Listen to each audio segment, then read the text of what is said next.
Our stories are not real and made for entertainment purpose only. Subscribe to Storylab for more stories. Now, let's begin this one. Russell Devlin hadn't stepped foot in his old hometown of Lakehurst in 15 years. After the divorce, he'd reinvented himself. Gone was the struggling construction worker, replaced by the ruthless real estate mogul who dominated the East Coast. Few connected Russell Devlin with Richard Drake, the name he now used professionally. It was a calculated choice to hide from no one, merely to separate his wounded past from his powerful present. From the driver's seat of his Bentley, Russell observed the newly constructed Lakehurst Park Plaza, his company's latest acquisition, though the sign still read Harrington Development. He allowed himself a thin smile. Vincent Harrington had no idea who had been systematically buying out his company's properties for the past 3 years. "Sir, your daughter's on line 1. His assistant's voice came through the car speaker. Russell's grip tightened on the steering wheel. Meredith, his only child, now 26. Their relationship had become strained after the divorce when she was 11. His ex-wife, Abigail, had spun a web of lies, portraying him as an absent father who abandoned his family. The truth, that Abigail had been having an affair with Vincent Harrington for years before the divorce, was something he never revealed to Meredith, not wanting to burden the child with adult matters. "Dad," Meredith's voice wavered. "I'm getting engaged to Leo. The party is this Saturday at Mom and Vincent's house." Russell kept his voice even. "Congratulations, sweetheart. I'll be there.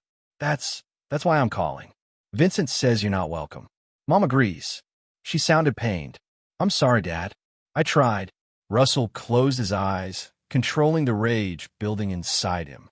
"I understand. It's your day, Meredith. I don't want to make it difficult." After hanging up, Russell called his investigator.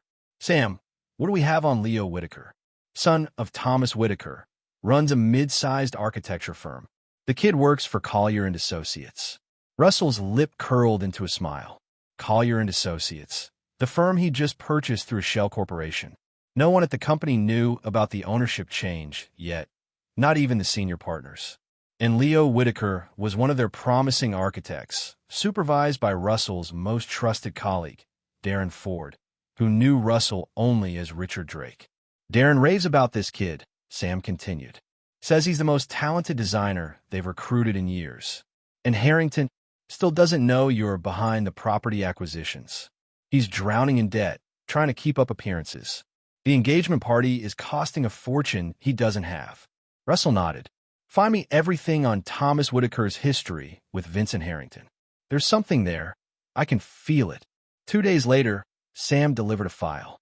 "Jackpot," he said. 20 years ago, Vincent and Thomas were business partners. Vincent pushed Thomas out of a deal that made millions, claimed all the credit. Bad blood ever since. The Whitakers have no idea their son is marrying into the family of the man who destroyed Thomas's career. Russell studied the documents with cold calculation. And Abigail, what does she know about all this? She knows. Found emails where she and Vincent joke about how Thomas would have a stroke if he knew about the engagement. Another piece clicking into place. "Keep digging," Russell instructed, "and give me an invitation to that party." The night before the engagement celebration, Russell sat in his hotel room, staring at old family photos. There was Meredith on his shoulders at the beach, both of them laughing. Before everything fell apart. Before he came home early from a work trip to find Vincent Harrington in his bed with his wife. Russell had left with dignity then, not wanting to traumatize his daughter with an ugly scene.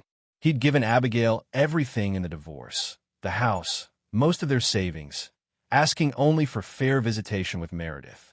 But Abigail and Vincent had poisoned his daughter against him, fabricating stories of abandonment and neglect.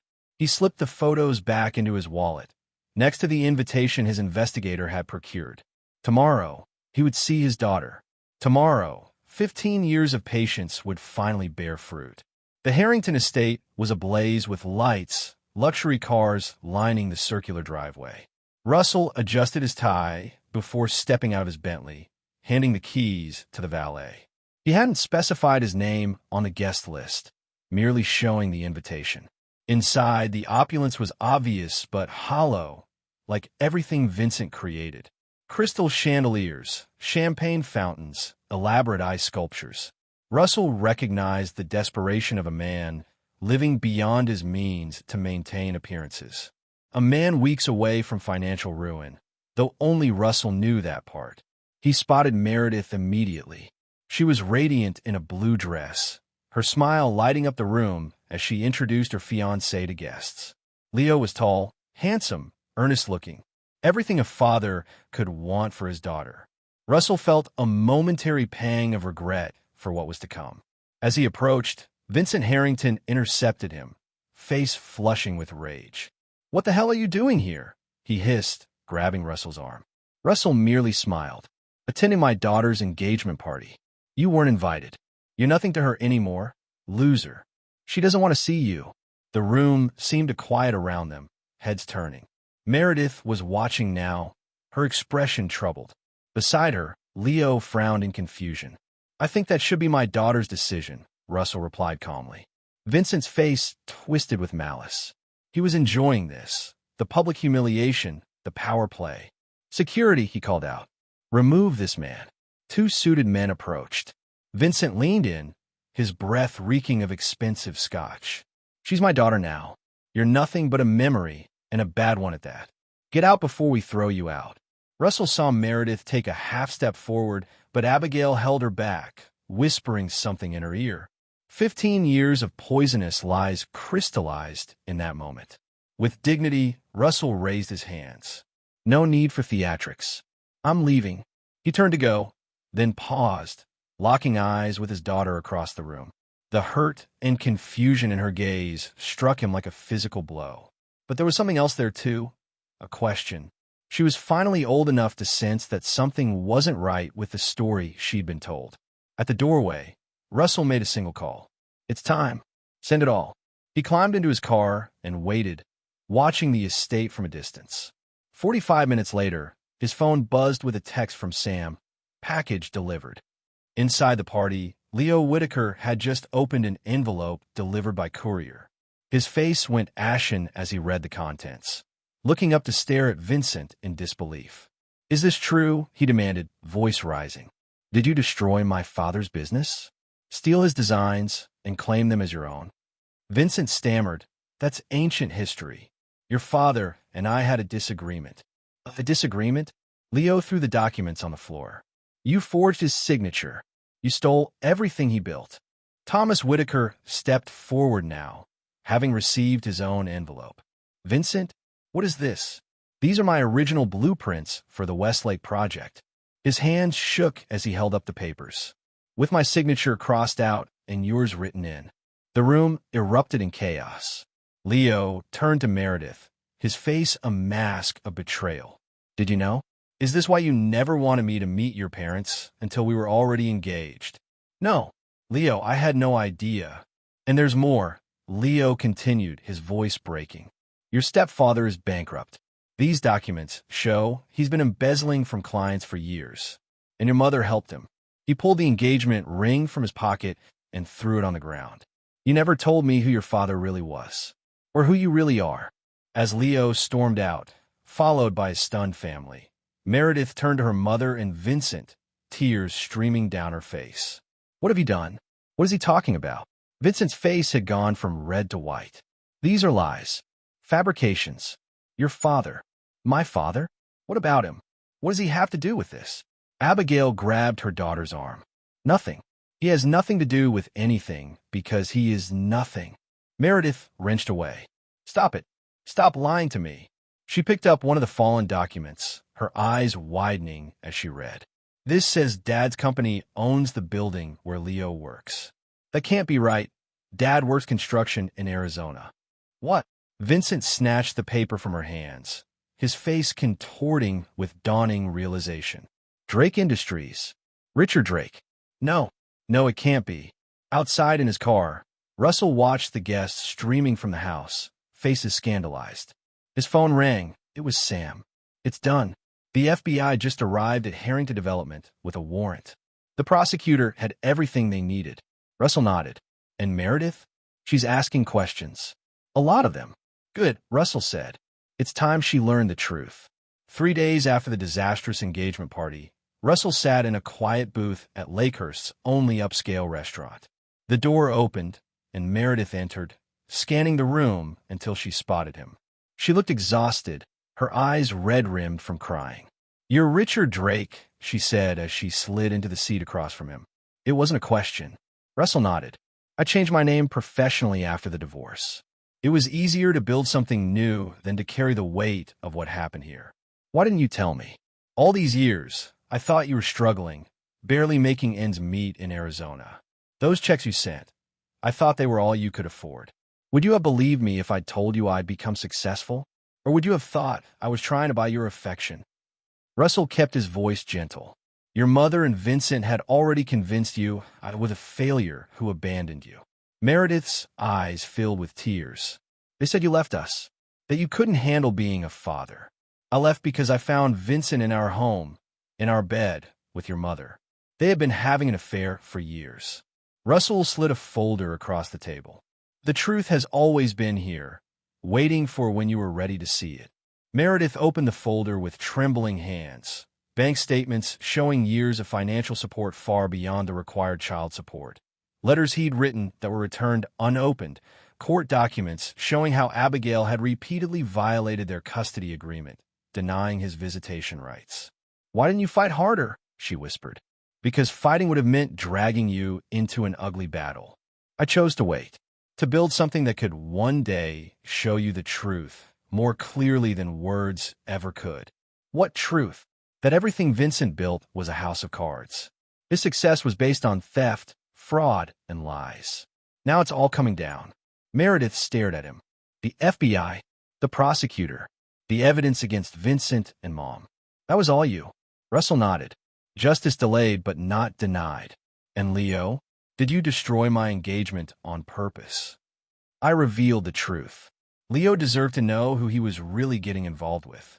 And you deserve a chance to build a life free from their lies. Russell leaned forward. "I never stopped being your father, Meredith. Not for one day." She was quiet for a long time. "Vincent and Mom were arrested yesterday. I know. They're saying they'll go to prison, that everything will be taken away." "Yes. And where does that leave me?" Her voice cracked. Russell reached across the table, not quite touching her hand. "With the truth. With choices. With me if you want." A week later, Russell stood in his office overlooking Manhattan, watching the news report on Vincent Harrington's arraignment. Abigail stood beside him, hollow-eyed and defeated. They would both serve time, Vincent for fraud and embezzlement, Abigail as an accomplice. The door opened, and Darren entered. "The Whitaker contract is signed." Thomas was grateful for the opportunity. He paused. "Leo asked about you, about Richard Drake. And what did you tell him? That you're a fair man, but not one who forgives betrayal." Darren hesitated. "He wants to talk to Meredith. Says he acted hastily."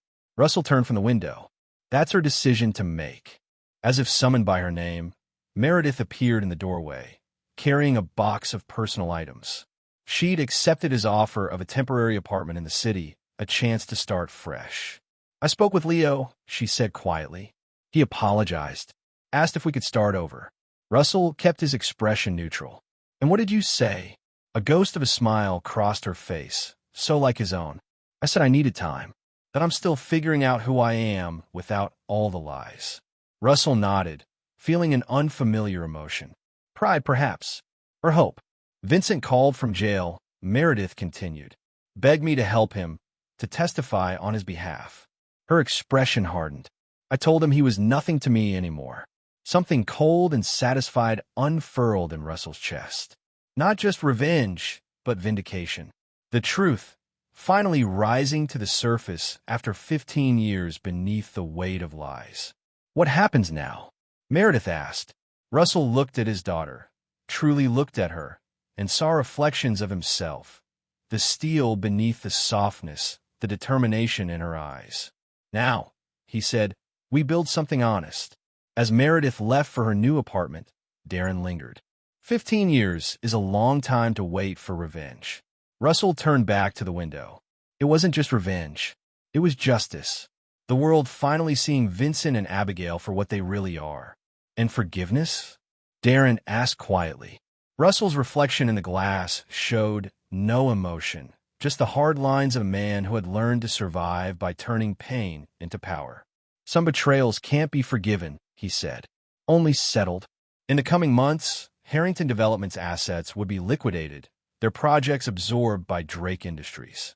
The Harrington name would disappear from buildings across the East Coast, replaced by the Drake logo. Vincent and Abigail would serve their sentences, their social status evaporated, their friends scattered. And Russell would continue building his empire, now with his daughter at his side. He had lost 15 years with her, but he would not lose another day. She was learning the business quickly, showing an aptitude for design that surprised and delighted him. One evening, as they reviewed plans for a new development, one that would rise on the ashes of the Harrington estate, which Russell had purchased at auction, Meredith asked the question he'd been waiting for. Was it worth it? All those years of planning, waiting? Russell thought of Vincent's face as he was led away in handcuffs, of Abigail's tearful pleas for leniency that fell on deaf ears, of the Harrington empire, dismantled brick by brick. Yes, he said simply. Some debts can only be paid in full. Outside, the first snow of winter began to fall, covering the city in a clean, blank slate. But Russell Devlin, a man who neither forgot nor forgave, understood that beneath every pristine surface lay the hard, cold truth of the past. And he had learned, through years of patient calculation, how to use that truth like a weapon, striking only when victory was absolutely assured. That was the price of betrayal, and he had collected in full. This is where our story comes to an end. Share your thoughts in the comments section. Thanks for your precious time. If you enjoyed this story, then please make sure you subscribe to this channel. That would help me a lot. Click on the video you see on the screen, and I will see you there.